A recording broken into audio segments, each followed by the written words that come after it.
Hello everyone. So this video here will be on the simplex method. Quite a simple example, it's not too involved, just for the interest of time. Trying to get this video under 10 minutes, so let's see if I can do it on this attempt.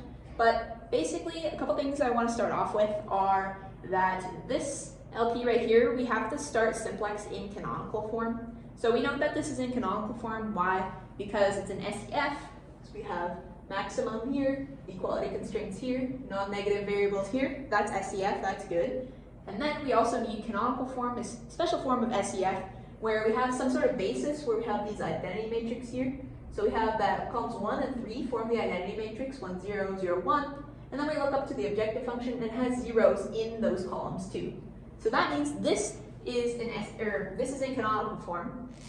And for the basis, 1, 3. So that's good, because now we can start simplex and we can pick out our first basic feasible solution. So what's our basic feasible solution here? Well, we have that reading from here, we have x1 is equal to 2. x2, it's not on our basis, so we're going to set it equal to 0, because that's what we need for our basic feasible solutions, to have the non-basic variables equal to 0. And then lastly, we have x3 is equal to 2, so I have that there. And I'm just going to take a peek at my objective value too. CT x bar, well that's our C up there. We multiply it all together and we see it equals 0. So that's good. This is our start. And now we're ready to run simplex. So for simplex, I'm following Bland's rule. That means I'm going to look to my objective function. And I'm just going to look along until I find the very first positive entry here. So at 0 is not positive, so I'm going to skip that. I found a 1. That's positive. So what does that mean? I'm going to increase x2 to t. So that's good. And how do we do that exactly? Well, I'm going to show you my method of doing this. I know the text uses a different method, but I find this is a lot more intuitive to understand. Basically, I just make this little vector of all my basic variables. So we have x1 and x3. And then I put b, my vector b here. And then I say minus. And I put the column here corresponding to the variable that I'm increasing. This is entering. And that's going to be a 1, 1 there. And then I just put t there.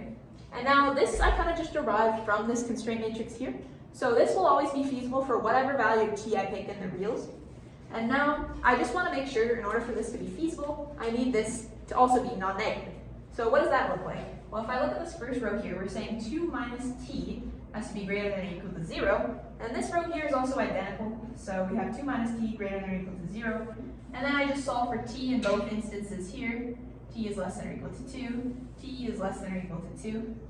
I'll briefly mention, if you don't get this constraint where t is like bounded by anything concrete, because we're trying to maximize t here, that's where you have your unbounded situation. And that's where you have to think about what your certificate of unboundedness is. I can do an example on that if you want, but I'll just leave my comments on that for now. So I want to maximize t here, so I can set t equal to 2. So now x2 is going to be equal to 2. But what are x1 and x2, or x1 and x3 going to be equal to? Well, I'm going to put my x bar here, and we have that x2 is equal to t, and I want to figure out which variable is going to be leaving my basis now. Well, because we have to have it equal to 0 if it's not in the basis. So we have two options for that, because both of these will go to 0 when I plug in t equals 2. But according to Bland's rule, I'm going to choose the variable with the smallest index to be leaving. So that's going to be this one. We noted that both of these are 0. And what's our basis? Well, I said that 1 is leaving and 2 is entering. So this is our new basis. 1, we got rid of it, it left, and now we're adding in 2 there, it's entering. So what do we have now? Let's take a peek at our objective value just to see how things are going. And if I multiply this by my c up there, I see that this equals 2. So that's good. We're trying to maximize. We went from 0 to 2. So we're improving. That's good. So now what I want to do is I want to put this into canonical form. Well, what does that look like? I'll show you the method I use. It's the exact same one from the textbook, but I'll just show you like the order in which I do steps, which I think might be helpful. So what I want to do now is the very first thing I do is I compute AB inverse.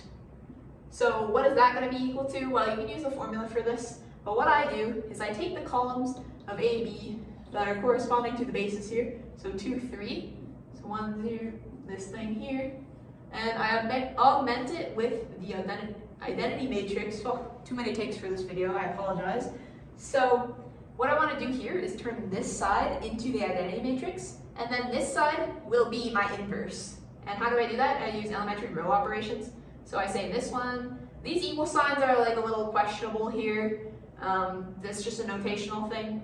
So I say, okay, if I take this row minus this row, I'm just going to leave this row up here, and then I have 1 minus 1 is 0, 1 minus 0 is 1, this one will be a -1 and a 1. So we have the identity matrix here now, so this is my inverse. And I prefer this method because it expands to any size square matrix instead of just having the formula for the 2 by 2 matrix. But this is my inverse here. Next thing I want to do is take the transpose. So what does this look like? Well, all I have to do is I leave those diagonals the same and I flip around those 2 values there. Rows become the columns become the rows, perfect. So now I can compute y according to our formula. And we define this as AB inverse transpose times CB. This is equal to 1, -1, 0, 1. And we have our CB here. And I always prefer to use the CB from the original thing that I have in canonical form, because if I use it on like my next iterations and stuff, maybe I made a mistake in between, and that'll cost me a lot of problems later on. So I always prefer to use A and C from my very original canonical form. So now we have y here. Well, I no longer need this, so I'm just gonna erase this here and put y up here for reference. Now I'm gonna turn my constraints into canonical form. So how do I do that? Well, I have ax equals b. I can just multiply both sides by AB inverse, and that'll make the identity matrix for those columns of A that are corresponding to B, like the basis. And I can multiply it by the same side here. And we're not losing any information here. This is good. We haven't done anything too wonky. You can also just do the row operations here, like I know some people mentioned. They're mathematically equivalent. Do whatever you think is best, so long as you're getting to the right thing. So I'm going to compute this ABA thing here first. 1, 0, 0, this thing here. So that's this, and that's that up there. And then when I compute this, I see I get, I've done this so many times at this point that I'm just going to do this quickly. So we have, this is our new constraint matrix, and now I'm just going to compute ABB2. So AB inverse times B is equal to 1, -1, 0, 1, 2, 2, and okay, good, I'm still in the frame. 2, 0, -2, that, so that's 2, 0 over here. So now I got my new constraint matrix and I got my new B. So I can just go up here and replace this stuff. So I got 1, -1, 1, 0, 0, 1, 2, 0. Now let's just do a sanity check. So we want to check that for canonical form, we need the identity matrix for 2, 3. Well, we got that, so that's good. Now let's work on our objective function up here. What do we do for that? Well, we have that CTX. This is just our objective function right now. I can subtract YTB and add it back. And this is just a number here, so I'm just adding and subtracting them together, which is just 0. We haven't changed anything, so that's cool. And now I see the manipulations here. Okay, this part here, B, for any feasible x, we have AX equals B. So we can replace this with CTX minus YT AX plus YT B. So, and then I can just, I see there's 2 x's here, and I can factor this out, like CT minus YTA, and then I'm just going to factor out the x from both there, plus YTB. And we like this. This is going to be our new objective function. So I just have to compute this part here, and that's going to replace this up here, and then I just have to tack on YTB at the end. So what can I do for that? Okay, well, I'm just going to erase this thing here. CT minus YTA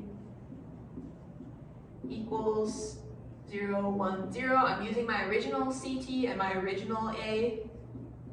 Put YY there. 1, -1, 0, 1, cool. Now we do this math here. And then I notice this is just the first column here, multiplying this out.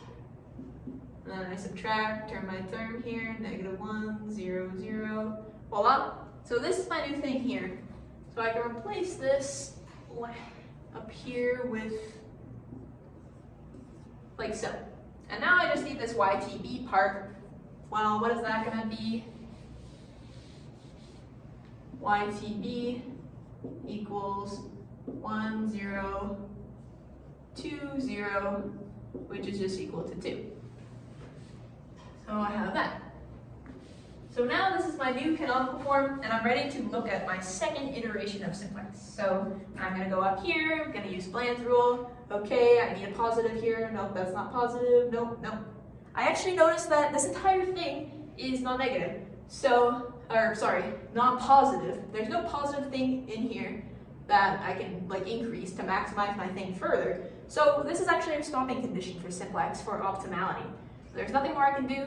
I stop. I can conclude that this is optimal. What is my optimal value? I keep forgetting to keep my y around. This is my certificate of optimality, the last y computed. And why is that? Well, it's because it's what we used to turn ct minus yta equal x up above. This part is now negative, and then we had, but ytb was positive. So this is essentially our certificate of optimality. I'll do a second part to this video about duality for this example, but that's basically how you run the simplex method. Thanks for watching.